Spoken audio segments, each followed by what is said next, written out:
Pessoal, continuando aqui as nossas aulas, né, com relação à ESAF em 2008, fazendo aí uma retrospectiva, a gente vai agora para a questão da CGU, a questão 37, tá? Também foi escolhida. Analise as seguintes afirmações a respeito do protocolo de inicialização, ou CIP, né, que eu já falei na aula passada, e assinale a opção correta. Aqui precisaria de um conhecimento bom de CIP, né? Então a gente vai analisar cada item, certo? A explicação não vai ser exaustiva, que não é a intenção. Depois vocês olhem aí no Tannenbaum, ou então num livro mais atual, que trata muito sobre redes convergentes, né? Mas a gente vai ter que dar uma lida em si, porque ele tem sido recorrente e é a base da VoIP hoje, né? Vamos lá. Item 1. O CIP utiliza o protocolo simples de controle de conferência ou para controlar o controle de servidores de dados em tempo real. Pessoal, eu já trabalhei com CIP, já estudei CIP. Eu nunca vi o CIP utilizar esse SCCP, certo? E esse final para efetuar o controle de servidores de dados em tempo real, certo? Essa questão, ela está falsa, tá? O CIP, a arquitetura CIP, ela não comporta, eu nunca vi o SCCP, andei procurando, ele tem o SCP da Cisco, tem esse outro agora que é mais novo, SCCP, mas ele não é da arquitetura CIP, tá? A2, então essa aqui a gente está falsa, né? A2, uma resposta transição de um servidor de redirecionamento a uma requisição de invite de um cliente indica que a URL CIP não pode mais ser contactada em tal localização. Lembrando, né, o CIP, ele tem um proxy aqui, CIP, tem os interlocutores e o I1 e o I2, certo? E a gente troca mensagens aqui, né, Então, ao entrar, eu me registro, né, no CIP. Porém, eu me registrei e, de repente, vamos supor que esse cara saiu, não existe mais, se desconectou, ou então está constando e saiu por algum motivo, deu uma perda, caiu a rede. Esse cara vai tentar se comunicar com esse cara. E na resposta disso daí vai ser uma mensagem 301, dizendo que aquele interlocutor não está mais presente ou não está mais presente indefinidamente, certo? Então, essa mensagem 301, ela diz que ele não pode mais ser localizado naquela localidade, né?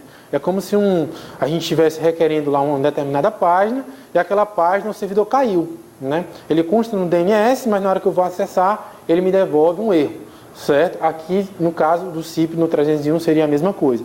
Portanto, esse item 2 aí está correto, certo?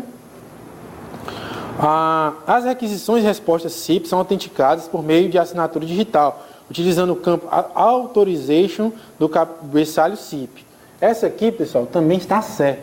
Dentro do cabeçalho CIP, né, eu não vou desenhar o cabeçalho aqui todo, mas existe lá um campo, né, que vem ao encontro dos anseios atuais, seria um campo que é um campo de segurança que ele ajuda a identificar ou então a confirmar determinada mensagem, né? Que seria o campo Authorization, que ele faz justamente o que ele está colocando aí. Você coloca uma assinatura digital, né? E garantir que aquele fluxo, por exemplo, é íntegro, né? Então o CIP ele já vem carregado com essas questões de segurança, né? Não é uma coisa aberta.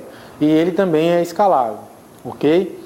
É uma questão difícil, não é uma questão fácil. Você tinha que conhecer CIP. Mesmo quem conhece CIP, esse item 1 aí ia se enrolar, né? Eu já trabalhei com CIP no item 1, para mim não foi uma coisa light. E o item 1, se vocês notarem, decidir a questão, porque você ficaria aí entre o item C, né? E o item D, e a resposta, no caso, seria o item C, porque a 1 está errada. Então, a 1 definiria, você tinha que saber da 1, certo? Então não foi uma questão fácil, não foi uma questão simples, não. Vamos aí para a nossa próxima questão. Seria a 39, tá? Já fugindo aí do mundo do VoIP, tá? E entrando no mundo wireless, outra tecnologia também está presente no nosso mundo. Eu gosto da TI por causa disso, né? Não é uma matéria morta, é uma matéria que toda hora está saindo uma coisa nova. A gente não precisa estudar aquela ponta de pesquisa, mas à medida que aquela tecnologia está se difundindo, a gente tem a obrigação de estar conhecendo. Então a gente tem sempre que estar se atualizando, vendo os sites, né? Vendo o que está acontecendo e prestando atenção a partir de que ponto aquele tipo de matéria está sendo cobrado, né? É muito interessante isso daí, não é uma matéria morta, né? Então vamos lá, o padrão 802.11b, você já tinha que saber que esse 802.11b é o Wi-Fi, né? Protocolo B, 11 GB, você tem que saber que é 11 megabits por segundo. Essas coisas têm que estar no nosso sangue. E a gente tem os pontos de acesso, né? Que seriam aquelas antenas, né? Que tem aeroportos, seriam os APs, ok? Ele quer saber que o AP ele fica sinalizando direto, né? Ele não para, ele fica sinalizando. Por quê? Porque a qualquer hora eu posso chegar no aeroporto, eu quero conectar meu laptop. Agora a dúvida, eu nunca cheguei naquele aeroporto, aquele aeroporto é a primeira vez que eu estou chegando. Como que eu sei, como eu posso acessar esse cara, né? Como que eu sei que eu posso acessar ele? Eu tenho que ter alguns parâmetros para poder acessar. Exemplo, o ARP, né? O número MAC dele, através de uma informação ARP, né? Eu tenho que ter acesso ao MAC dele, ok? Sem o MAC dele eu não consigo transmitir na rede local. Então, de alguma forma ele tem que me passar. Fora isso, ele tem que me dizer qual é a rede, para eu poder, não aparece lá nas nossas configurações wireless, as redes que estão disponíveis. Tudo isso quem passa é o AP direto.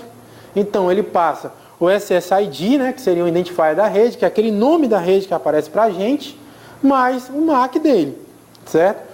Essas informações são colocadas direto no ambiente promíscuo, né, no ambiente de aeroporto. Quando a gente tem uma rede bastante segura, que a gente quer ter controle, essas divulgações são suprimidas, né? Eu já digo imediatamente para aquele computador que está entrando qual é o ARP e qual é o SSID da rede, né? Mas normalmente essas duas informações são colocadas em broadcast ali direto para qualquer computador que chegue e tenha acesso àquilo ali. Aí que vai depender o quê? Da senha, né? Da senha para você poder entrar naquela rede. Em ambientes como aeroporto, etc., hotspots, isso aí pode estar livre, né? Qualquer um pode acessar. Então, com essa explanação, a gente vai chegar à conclusão que a resposta é a alternativa A, certo? Ele vai ter que transmitir o SSID, o Service Set Identifier, que seria o nome da rede, né? E o endereço MAC, para que eu possa ter uma conversa com ele na camada 2, na camada interna da rede, nível de enlace, ok? Um dos ataques bastante comuns, né, nesses hotspots, nos aeroportos, são os sequestros de MAC, né? Devido a essa conversação aberta, né, não pode ser criptografada, porque nenhum conhece o outro, tem que ser aberto, eu fico esnifando o meu ambiente, sequestro o MAC, aquele MAC já foi autenticado, eu coloco o MAC na minha rede e eu consigo acessar, certo? Isso daí é bastante comum nas áreas de aeroporto, portanto, cuidado, né? Vamos agora aqui a nossa última questão dessa aula, né? É uma questão que ela é a 23, né? A gente está retornando um pouco. Mapeamento correto entre protocolo e a respectiva camada no modelo de referência OSI Aí a gente pensa, pô, essa questão é mamão com açúcar, né? Eu conheço ali os protocolos, só que apareceu um protocolo aqui, AAL5. Se você é um cara que está estudando muito, deveria conhecer, mas pode ser que você não conheça, não chegou, né? Não dá para estudar tudo, você teve que escolher. E agora, esse AAL5, se depender dele, a questão vai depender dele, mas por sorte, a gente vai fazer essa questão por eliminação, né? Uma técnica bastante comum. Eu não preciso saber o que é esse AAL, eu preciso saber, mas não vai ser essencial para perder a questão, certo? Então vamos lá, ó. SMTP, protocolo de envio de e-mail, né, entre os servidores. Ele está dizendo que é camada física. Não. Isso aqui é camada de aplicação, certo, pessoal? O SMTP é uma camada de aplicação, certo? É um protocolo de aplicação, como todos os outros. Recomendo que vocês vejam aquela arquitetura de protocolo, ele vai aparecer lá em cima, né? TCP, poxa, a gente já viu várias vezes durante essa nossa série de resoluções, que o TCP, pessoal, nada mais não é aplicação, é transporte, surge até da própria sigla, né? Transporte. Então, já falso e falso, né? O SSL aí é meio complicado, né? O SSL não é uma coisa tão light assim, mas com certeza ele não é rede, certo? E na realidade, ele, se você vê os diagramas que surgem nos livros, ele é alguma coisa em cima da camada de transporte, né?